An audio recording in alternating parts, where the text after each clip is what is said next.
حضرت ابوبکر صدیق رضی اللہ تعالیٰ عنہ ایک جملہ فرماتے، آپ فرماتے ہیں ایو دائن ادواء من البخل، لوگوں سب سے بڑی بیماری بخیلی کی ہے، بخل کی ہے، کنجوسی کی ہے۔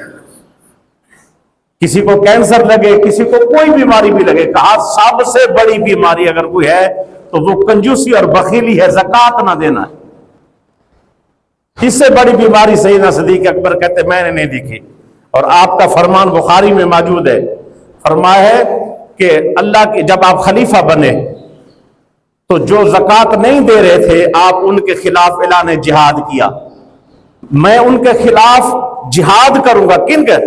جو فارقہ بین الصلاۃ والزکوٰۃ، جو زکوٰۃ اور نماز میں فرق ہے، یعنی سجدہ دیتے اور نماز نہیں پڑھتے، میں ان کے خلاف اعلان جہاد کرتا ہوں۔ آپ نے ان لوگوں کے خلاف جہاد کیا اور کہا اللہ کی عزت کی قسم ایک رسی بھی جو زکوٰۃ کی بنتی ہوئی اگر انہوں نے نہ دی جو ہے نا جہاد کروں گا۔ وہ اللہ کے نبی حضور صلی اللہ علیہ وسلم سے تربیت پانے والے اس قدر محنت کر رہے تھے۔ اسلام کی بنیاد ہے، زکوٰۃ نہیں دیتے، بنیاد کو توڑ دیا۔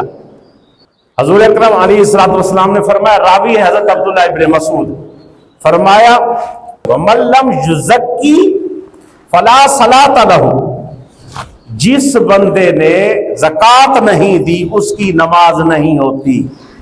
تو زکوٰۃ دینے کا طریقہ کیا ہے؟ 10 راشن کے پیکٹ بناؤ، غریبوں کو دے دو، یہ زکوٰۃ ہو رہی ہے۔ اپنا من راضی ہو رہا ہے، کوئی پتہ نہیں زکوٰۃ کتنی بنتی ہے، نہ کسی نے نصاب بنایا ہے، نہ کسی نے پوچھا ہے، نہ کوئی بھی اس طرف آتا ہے۔ ضرورت کی جو چیز ہے اس کے استعمال کے علاوہ جو آپ نے کاروبار کے لیے جو کچھ رکھا ہوا ہے، آپ کے سارے مال پر، کاروبار پر، بینک بیلنس پر، سب پر زکوٰۃ بنتی ہے۔ حضور صلی اللہ علیہ وسلم زکوٰۃ نہ دینے والے سے اتنی نفرت فرمائی، فرمایا دائرہ اسلام سے خارج ہے تو ایک بندے نے زکوٰۃ نہیں دی، ایک بندے نے فقط، فرمایا دائرہ اسلام سے خارج ہے، مرتد ہے، نکل جائے یہاں سے۔ اللہ ہم سب کو سمجھ کی توفیق عطا فرمائے۔ یہ کچھ ابتدائی چیزیں تھیں جو میں نے صرف غور و فکر کے لیے پیش کی ہے۔